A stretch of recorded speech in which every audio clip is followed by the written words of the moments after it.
ভার্সিটির ক্লাস শেষে ঢাকা থেকে রংপুর থেকে আবার ঢাকা দিয়ে রাজশাহী যে আবার ক্লাস। ভাই এটাই হচ্ছে একটা ট্রাভেল ব্লগারের লাইফ। কিন্তু সবচেয়ে ভালো লাগে তখনই যখন আপনারা আমার ব্লগ দেখেন এবং সেখানে লাইক কমেন্ট এবং সাবস্ক্রাইব করেন, তখন ভাই যে ক্লান্তিটা সেটা একদমই দূর হয়ে যায়। আসসালামু আলাইকুম এভরিওয়ান, আশা করি সকলেই ভালো আছেন। আমি আছি আজমের আশিকিন আপনাদের সাথে, এবং আমার সাথে আজকে আছে আমার ভাইয়া। এবং রংপুরে যে আমি একা এসেছি এটা ভাইয়া এক মুহূর্তের জন্য আমাকে ফিল করতে দেয়নি, কারণ মানে একদম আমাকে এখান থেকে পিক আপ থেকে শুরু করে তার বাসায় নিয়ে যাওয়া এবং এত সুন্দরভাবে আপ্যায়ন সব কিছু মিলে আবার আজকে আমাকে সকালে রাখতে এসছে, সব কিছু মিলে মানে খুবই দারুণ একটা এক্সপিরিয়েন্স ছিল। সেটা আমার মনে হয় যে একা না আসলে হয়তো বা এটা পেতাম না। আজকে আমরা আবার চলে যাচ্ছি ঢাকার উদ্দেশ্যে, এবং গেস ওয়াট, আজকে আপনাদের প্রিয় একটি অপারেটর এসআর প্লাস অর্থাৎ এসআর ট্রাভেলসের যে হুন্দাই বাসটা, সেটাতে করে আপনাদের আজকে একটা ভ্লগ দিব ইনশাল্লাহ। তো এখন আমরা চলে এসেছি প্রায় কামারপাড়ার কাছাকাছি, এবং এখান থেকে এসআর ট্রাভেলস সহ নাবিল, তারপরে আগমনী সব এখান থেকে আপনার ঢাকার উদ্দেশ্যে ছেড়ে যায়। তো কিছুক্ষণ পরে আমরা পৌঁছাবো, দেন ওখানে যা সেখানকার এনভায়রনমেন্ট প্লাস বাস সব কিছু একটা ডিটেলস আপনাদেরকে ধারণা দেবো ইনশাল্লাহ। এবং বলতে না বলতে আমরা পৌঁছে গেলাম কামারপাড়াতে, এবং আপনারা দেখতে পাচ্ছেন যে আমাদের এসআর ট্রাভেলস ঠিক সামনে আছে, এবং তার পাশে আছে হানিফ, শ্যামলী সহ আরও অনেকগুলো গাড়ি। তো আমরা যে এখানে এসআর ট্রাভেলসের কাউন্টারটি আছে সেটার ভিতরে ঢুকেছিলাম, এবং সেখান থেকে আমরা টিকিট সংগ্রহ করেছি। সো গাইজ, এটাই হচ্ছে আমাদের স্পয়লার হিউন্ডাই লিমোজিন, যেটা এসআর ট্রাভেলসের। মেইনলি তারা এসআর প্লাস নামে তাদের সকল হিউন্ডাই বাস এবং এসি সার্ভিসগুলো পরিচালনা করে থাকে। এবং আমি বলে রাখি, এই অপারেটরটির আসল পরিচয় হলো সিতারা রাব্বানি ট্রাভেল, যেটা এসআর বলতে বোঝায়, এবং ঢাকা বগুড়া রুটে প্রথম নাইট কোচ দ্বারা তাদের প্রথম যাত্রা শুরু করেছিল আর কি। তারপরে একসময় ঢাকা, রাজশাহী, চাপাই এবং শিলিগুড়ি পর্যন্ত বিআরটিসির সাথে তারা কোলাবোরেট করে চালু করলো, পরবর্তীতে সেগুলো বন্ধ হয়ে যায়। আর বলে রাখি, তাদের ইউনিটে 17টি কোরিয়ান হিউন্ডাই রয়েছে, এবং তার সাথে আরও আশোক লেল্যান্ড সহ ইসুজুরও কয়েকটি গাড়ি রয়েছে, এবং হিনো 1J নন এসিও রয়েছে। এবং বাংলাদেশের প্রথম স্পয়লার হিউন্ডাই কিন্তু তারাই নিয়ে আসে। এবং ইন্টেরিয়রটা কিছুটা এরকম, যে এখানে ড্রাইভিংয়ের যেই ফাংশনগুলো আছে সেগুলো আপনারা দেখতে পাচ্ছেন, এবং স্টিয়ারিং তো আমার একদম ফেভারিট। গাড়িটা 160 পর্যন্ত উঠতে পারে, তবে আমি জানি না এটা লক আছে কিনা। আর এখানে আছে কিছু এসি কন্ট্রোলস, এবং এখানে রিভার্স প্লাস 6 শিফটের একটা গিয়ার আছে। এবং ভেতরে আপনারা বিজনেস ক্লাস ফরম্যাটের 28টি সিট পেয়ে যাবেন, যেখানে 2x1 বিজনেস ক্লাস ফরম্যাটটি ব্যবহার করা হয়েছে। এবং প্রত্যেকটি সিটের উপরে এরকম মাইকের ব্যবস্থা আছে, এবং এসি কন্ট্রোলার্স আছে, যেগুলো আপনারা ম্যানুয়ালি হ্যান্ডেল করতে পারবেন। তার সাথে তো রিডিং ল্যাম্পস আছেই, এবং তার একটি পানির বোতলও প্রোভাইড করে অ্যাজ আ কমপ্লিমেন্টারি।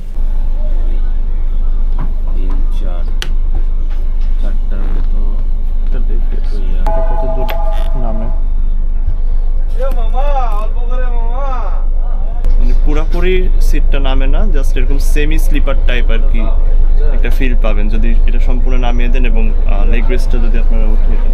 এটা ঠিক আছে, কারণ যদি সম্পূর্ণ নেমে যায় তাহলে আবার পিছনের জন্য অনেক বেশি প্রবলেম হয় এটাতে, বিশেষ করে পা রাখতে। এবং আজকে ভিডিওটি স্পন্সর করেছে ক্রিয়েটিভ টার্মিনাল, যেটা মেইনলি একটা হোম ডেকর অনলাইন সার্ভিস। আপনারা সেখানে বিভিন্ন রকম প্রোডাক্ট দেখতে পারেন, এবং সেখানে যদি আপনার কোনো প্রোডাক্ট পছন্দ হয় তাহলে আমার লিঙ্কটা দিয়ে থাকবে ডিসক্রিপশনে, আপনারা সরাসরি সেখান থেকে তাদের ওয়েবসাইটে যেতে পারেন, অথবা তাদের ফেসবুক পেজে আপনারা যোগাযোগ করতে পারেন। আর রংপুর থেকে ঢাকার দূরত্ব মোটামুটি 300 কিলোমিটার, যেটা আমরা কভার করব আনুমানিক 7 থেকে 8 ঘন্টার মধ্যে ইনশাল্লাহ।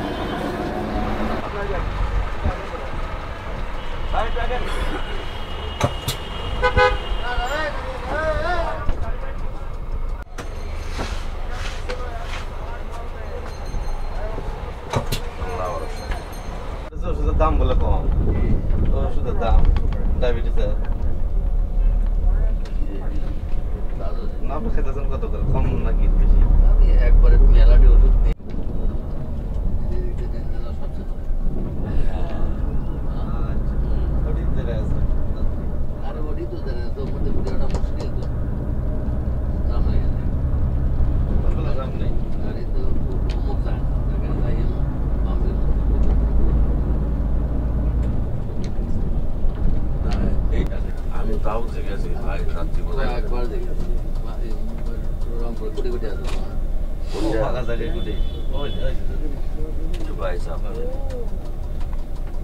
গাইজ, ঘড়িতে সময় এখন 8টা, এবং আমরা ক্রস করছি মডার্ন মোড়।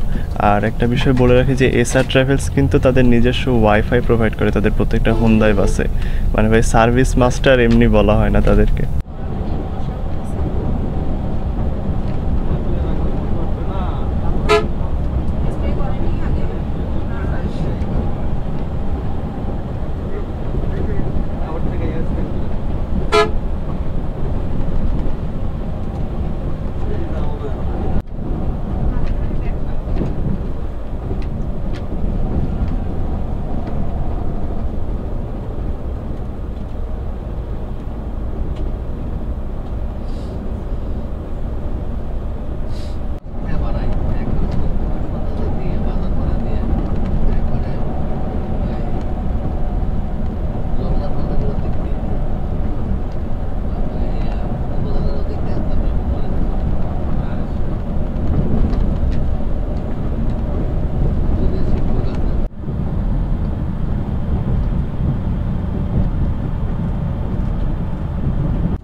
এসআর ট্রাভেলসের এই হুন্দাইটা হচ্ছে একটা স্পয়লার হুন্দাই, এবং যেটা সরাসরি সিবিইউ অর্থাৎ কোরিয়া থেকে সরাসরি এটা জাস্ট ইম্পোর্ট করা হয়েছে এবং বডিও বানানো হয়েছে আপনার কোরিয়াতে। আর যেগুলো সিকেডি হয় সেগুলো মেনলি আপনার জাস্ট চেসিসটা নিয়ে আসে, কিন্তু বাংলাদেশের বডি ক্রিয়েট করে, মানে জাস্ট চেসিসটা বাংলাদেশে নিয়ে আসে। তো যেটা জানলাম যেটা সিবিইউ ইউনিট, এবং যতগুলো হুন্দাই আছে বর্তমানে এই এসআরের বহরে সবগুলোই সিবিইউ। মানে বুঝতে পারতেছেন তারা কমফোর্টটাকে কতটা বেশি গুরুত্ব দেয়, এবং যার ফলেই তারা মানে এই রংপুর আর এই ঢাকার মধ্যে পুরো মনোপলি করছে।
সো গাইজ, ঘড়িতে বেজে গেছে সকাল 10টা এবং আমরা পৌঁছে গেছি বগুড়াতে।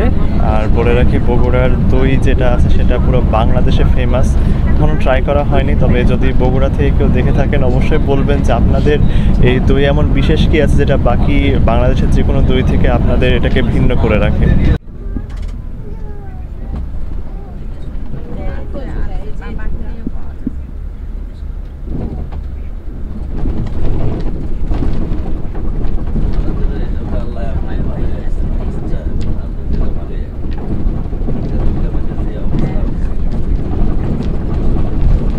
সম্মানিত যাত্রী মহোদয়, বিশেষভাবে মনোযোগ আকর্ষণ করছি। তেল নেবার পর আমাদের কোচটি হোটেলের সামনে পার্কিং অবস্থান করবে। সবাইকে সেখানে আসার জন্য বিনীতভাবে অনুরোধ করছি। এছাড়া কোচে ভ্রমণের জন্য সবাইকে ধন্যবাদ। সো গাইজ, এখন বেজে গেছে 10:40 এবং আমরা চলে এসেছি আমাদের যাত্রা বিরতি, যেটা ফুড ভিলেজে। এবং সুপারভাইজার স্যার তো বলেই দিলেন যে আমরা 30 মিনিটের যাত্রা বিরতি নিব, এবং যার যেরকম প্রয়োজন আছে সেটা পূরণ করে আবার আমাদেরকে গাড়িতে ফিরে আসতে হবে। আর এখানে জার্নি যদি একটা ওভারভিউ বলি, রংপুরের রাস্তা এখনও যেহেতু কাজ চলছে, অনেক জায়গাতেই আপনারা দেখেছেন যে রাস্তার কাজের জন্য রাস্তা একটু খারাপ, বাট তারপরেও যেহেতু স্পিড কিং, কিন্তু কমফোর্টও যথেষ্ট ভালো। সব মিলিয়ে একটা ভালো একটা জার্নি উপভোগ করেছি এতদূর পর্যন্ত। আর আপনারা তো জানেন যে এই সিরাজগঞ্জ ক্রস করলে এবং যমুনা সেতু ক্রস করলে আপনার যে রোড অনেক ভালো, তো এখানেও কীরকম পারফরমেন্স দিবে অবশ্যই একটা অনুমান করতে পারছেন। আর এখন বর্তমানে ভিতরে আমি গেছিলাম, তো সেখানে আমাকে বলছে যে না ভাই ভিডিও করা যাবে না। তো তাদের এই সাজেশনটাকে আমি খুবই রেসপেক্ট করলাম এবং ভিডিও করলাম না। কিছুক্ষণের মধ্যে আমাদের আবার যাত্রা শুরু হবে, তো আমরা আবার একটু পরে গাড়িতে উঠবো, দেন পরবর্তী জার্নিটা আপনাদের সাথে তুলে ধরবো ইনশাল্লাহ।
গাইজ এখন আমরা ক্রস করতে যাব যমুনা সেতু, যেটা মোটামুটি 5 কিলোমিটার দীর্ঘ এবং সাউথ এশিয়ার মধ্যে ষষ্ঠ বৃহত্তম সেতু হচ্ছে এটা। আর বলে রাখি যে এইটা নির্মাণ করা হয়েছিল 1998 সালে। হিউন্ডাই হেভি ইন্ডাস্ট্রিজ নামে যে একটা কোরিয়ান কোম্পানি, তারা হচ্ছে এই ব্রিজটা নির্মাণ করেছে। যদিও তাদের কস্ট তারা দেখিয়েছিল $696 মিলিয়ন, কিন্তু সব কিছু মিলিয়ে এই সেতুটার উপরের কস্ট হচ্ছে $1.24 বিলিয়ন।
আমারও থাকা লাগে কাটেন দিল 10-200 টাকা তাও আমার লাভ নেই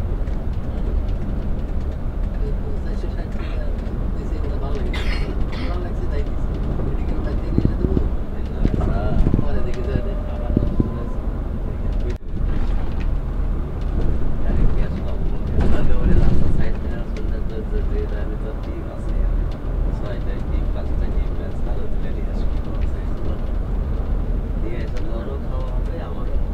আস্তে আস্তে